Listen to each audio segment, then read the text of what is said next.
Hi guys, today I'm going to play some of the Stanley Parable. As you can see by the title, I've played this game before. Because once you've played the game before, it lets you make your own title. It puts a number after each time you play it. It's pretty goofy. But yeah, I've played it before, but I've never actually made a video of me playing it, and I want to, so that's what I'm doing now. Sorry if the volume's bad.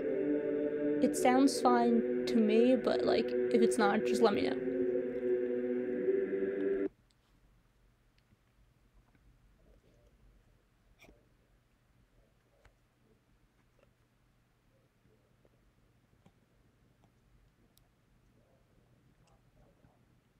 This is the story of a man named Stanley. Stanley worked for a company in a big building where he was employee number 427. Employee number 427's job was simple. He sat at his desk in room 427 and he pushed buttons on the keyboard. Orders came to him through a monitor on his desk, telling him what buttons to push, how long to push them, and in what order. This is what employee 427 did every day, every month, of every year. And although others might have considered it soul-eating, Stanley relished every moment that the orders came in, as though he had been made exactly for this job. And Stanley was happy. Yay! Stanley was happy! And then one day, something very peculiar happened. Something that would forever change Stanley. Something he would never quite forget. There was a more He had been train at his desk for station. nearly an hour when he realized that not one single order had arrived on the monitor for him to follow. No one had showed up to give him instructions, call a meeting, or even say hi. Damn. Never in all his years at the company had this happened. This complete isolation. Something was very clearly wrong. Shocked, frozen solid, Stanley found himself unable to move for the longest time. But as he came to his wits and regained his senses, he got up from his desk and stepped out of his office.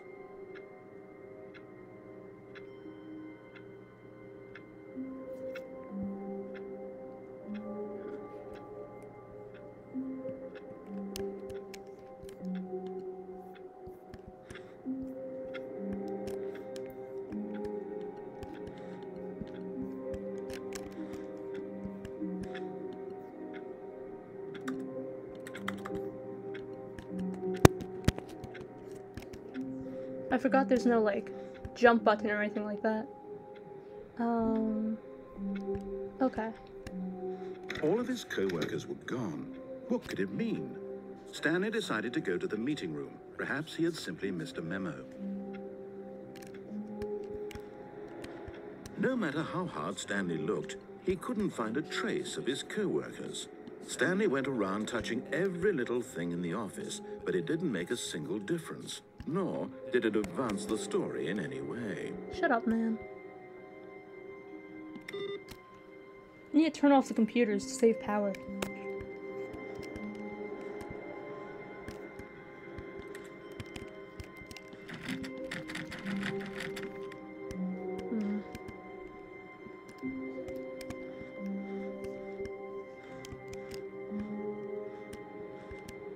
It's bucket time. It's bucket time, you guys.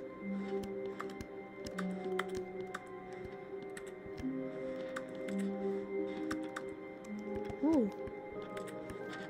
Actually, I kinda don't want it to be bucket time.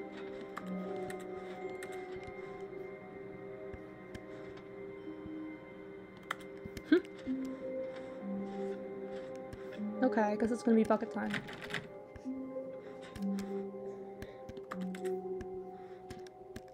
Ooh.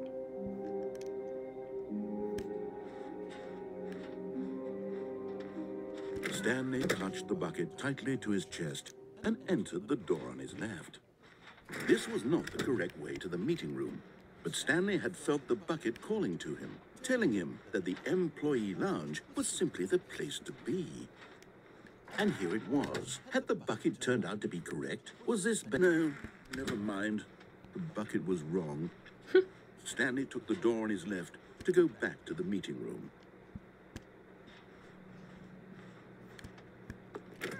No, Said the bucket. don't go to the meeting room. Go somewhere else. The cargo lift, yes. Go there. Go to the cargo lift. Good, Said the bucket. now ride the lift all the way to the top. There's something up there I need you to do. Stanley did not question why or how this bucket was speaking to him.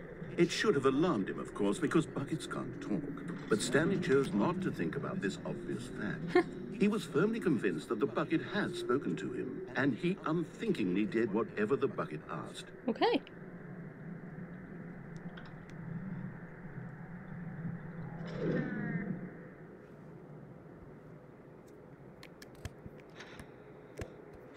In here. Said the bucket. Go into this dark room over here. Stanley once again obeyed blindly. Wait, but what's over here? B1. Ooh, boxes.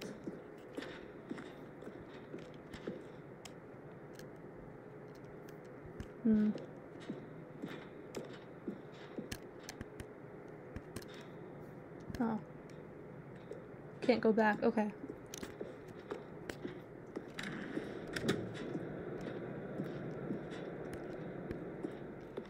Oh, oh, hello. Now pick up the phone. Said the bucket.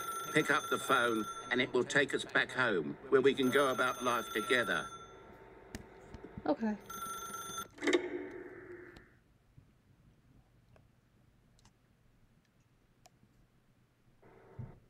This is the sad story of a man named Stanley and his bucket. Oh, dang. Once upon a time, I gave Stanley a bucket because I thought he was lonely and could use a friend. And then, very distressingly, he began to believe the bucket could speak to him.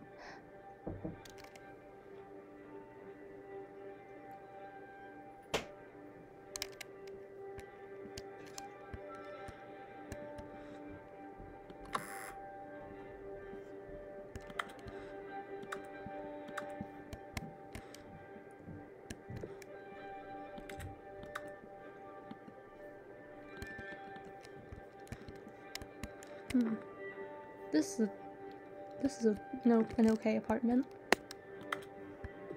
Probably cost a lot more than it should have. Hello, Stanley. It's me, your bucket. Press P to take me to work with you. The Stanley Parable Reassurance Bucket was merely meant to provide the comforting glow of companionship. It doesn't literally talk and give you orders. Whatever Stanley is hearing the bucket say to him is just in his head.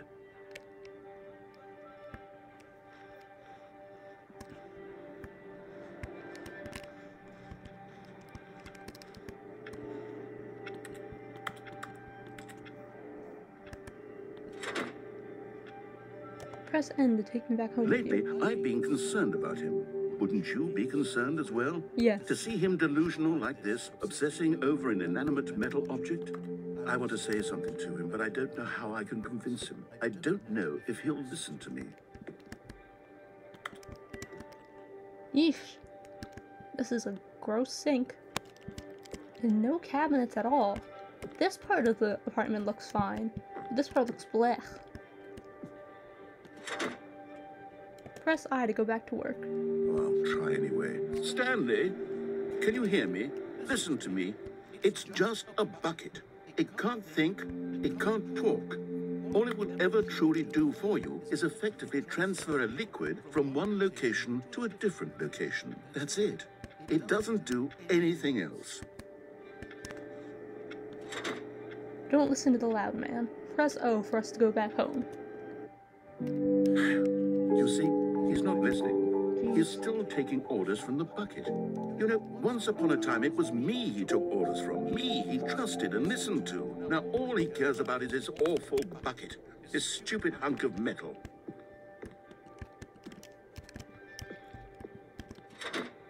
Press K to ignore anyone in your life except for me. Wow.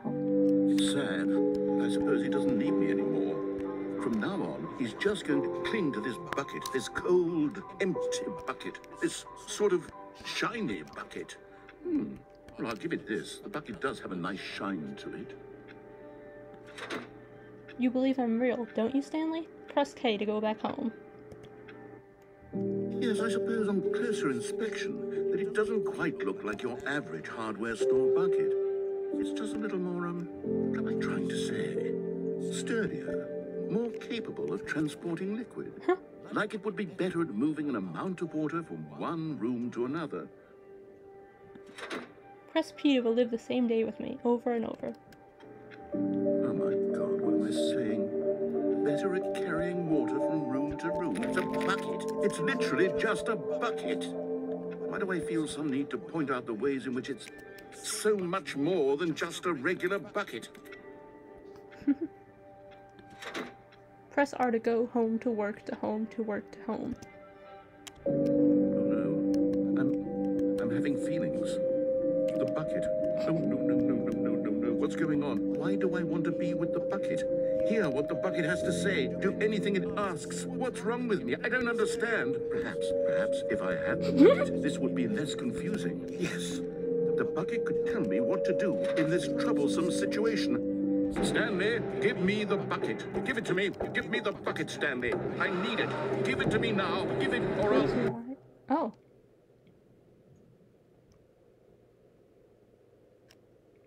Go back to work, Stanley.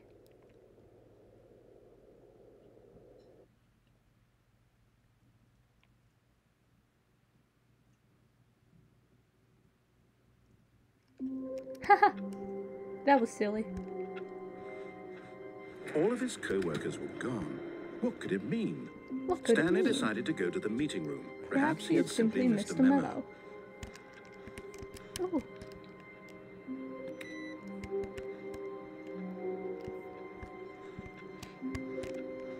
No bucket this time.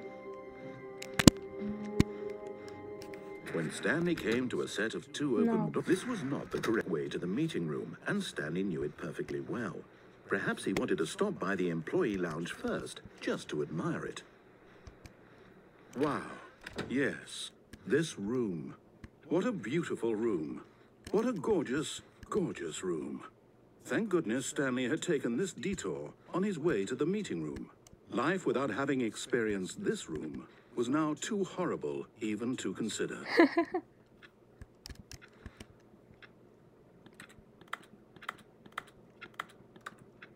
Yes, really, really worth it being here in the room.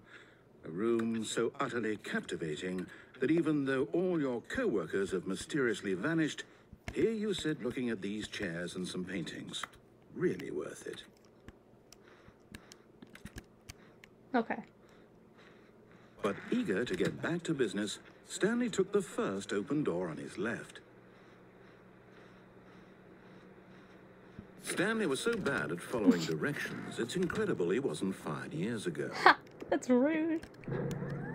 Look, Stanley, I think perhaps we've gotten off on the wrong foot here. I'm not your enemy, really, I'm not. I realize that investing your trust in someone else can be difficult, but the fact is that the story has been about nothing but you all this time. There's someone you've been neglecting, Stanley. Someone you've forgotten about. Please, stop trying to make every decision by yourself. Now, I'm not asking for me, I'm asking for her. This is it, Stanley.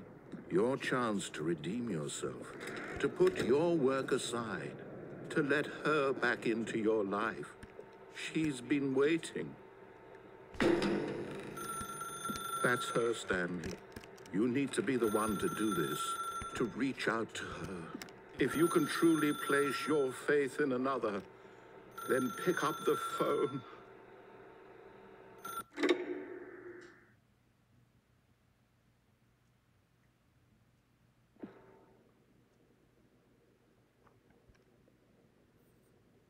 Stanley, is that you? Hold on, sweetie. Sorry to keep you waiting. I'm just pulling the bread out of the oven. All right. Okay, there we go. All right, now, I want you to come in and tell me all about your day. Gotcha. Oh, come on. Did you actually think you had a loving wife? This guy's a They jackass. want to commit their life to you. I'm trying to make a point here, Stanley. I'm trying to get you to see something.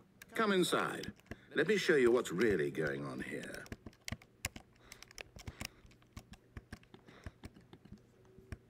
Sorry, but you're in my story now. What are you doing with your voice, dude?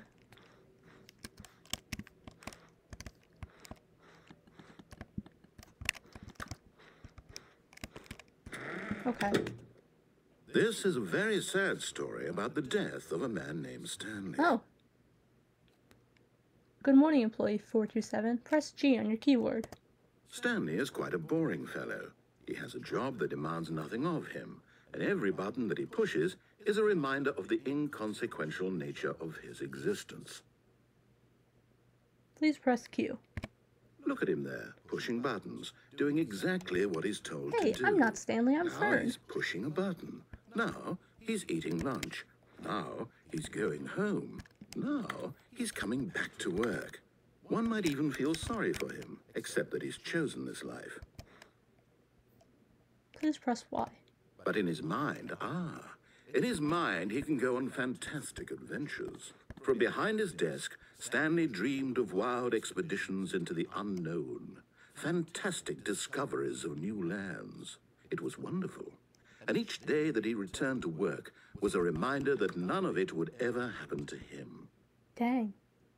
Please press Y to watch TV. And so he began to fantasize about his own job.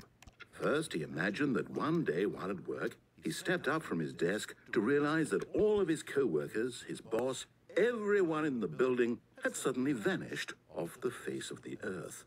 The thought excited him terribly. Please press B to spend time with the boys. So he went further. He imagined that he came to two open doors and that he could go through either. At last, choice. It barely even mattered what lay behind each door. The mere thought that his decisions would mean something was almost too wonderful to behold. I really don't think this is actually all in Stanley's mind. I think the narrator's just messing with us. As he wandered through this fantasy world, he began to fill it with many possible paths and destinations. Down one path lay an enormous round room with monitors and mind controls. Ooh. And down another was a yellow line that weaved in many directions. And down another was a game with a baby. And he called it the Stanley Parable. Please press G to tell your kids a story. It was such a wonderful fantasy, and so in his head, he relived it again, and then again, and again, over and over, wishing beyond hope that it would never end, that he might always feel this free. Surely there's an answer down some new path, mustn't there be? Perhaps if he played just one more time. Please press T to tell your wife you love her. But there is no answer. Ah! How could there possibly be? In reality, all he's doing is pushing the same buttons he always has. Nothing has changed. The longer he spends here, the more invested he gets, the more he forgets which life is the real one. Please press Z to go to sleep. And I'm trying to tell him this, that in this world he can never be anything but an observer, that as long as he remains here, he's slowly killing himself. But he won't listen to me. He won't stop. Here, watch this. Stanley, the next time the screen asks you to push a button, do not do it. Please press Q to be at work in the morning. Nah.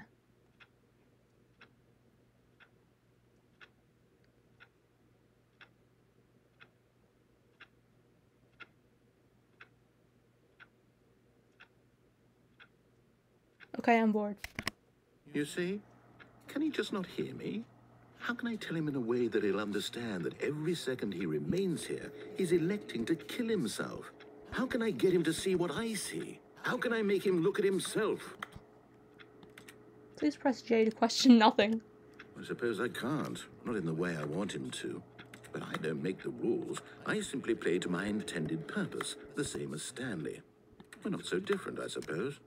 I'll try once more to convey all this to him. I'm compelled to. I must. Perhaps, well, maybe this time he'll see. Maybe this time. And I tried again. Please die. And Stanley pushed a button. And I tried again. No. And Stanley pushed a button. And I tried. Okay.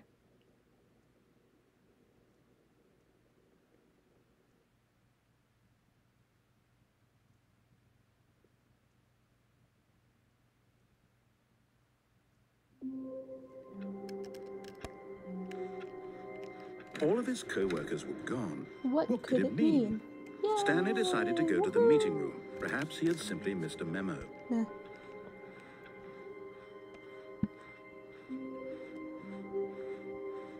When Stanley came to a set of 2 open doors, this was not the correct way to the meeting room, and Stanley knew it perfectly well. Perhaps he wanted to stop by the employee lounge first, just to admire it. The lounge was sublime, a work of art. What was it about this room that called so deeply and so personally to Stanley? Its grace, its subtle charm? Chair. No. Chair. Stanley knew it was something deeper, something darker. Ooh, spooky. Okay. Yes. Okay, But shut up. eager to get back to business, Stanley took the first open door on his left. Stanley was so bad at following directions, it's incredible he wasn't fired years ago. Yes, we know. Look, Stanley, I think perhaps we've gotten off on the wrong foot here. I'm not your enemy, really, I'm not. I realize that investing your trust in someone else can be difficult, but the fact is that the story has been about nothing but you all this time. There's someone you've been neglecting, Stanley. Someone you've forgotten about. Please, stop trying to make every decision by yourself. Now, I'm not asking for me, I'm asking for her. This is it, Stanley. Yeah, shut up. Your chance to redeem yourself. To put your work aside. Blah, blah, to blah. let her back Blah, into blah, your blah. life. She's a mannequin. She's been waiting. We all know she's a mannequin. Blah, blah, That's blah. her, Stanley. You need to be the one to do. Oh, no, you can't. Did you just unplug the phone? Now, that wasn't supposed to be a choice. How did you do that? You actually chose incorrectly?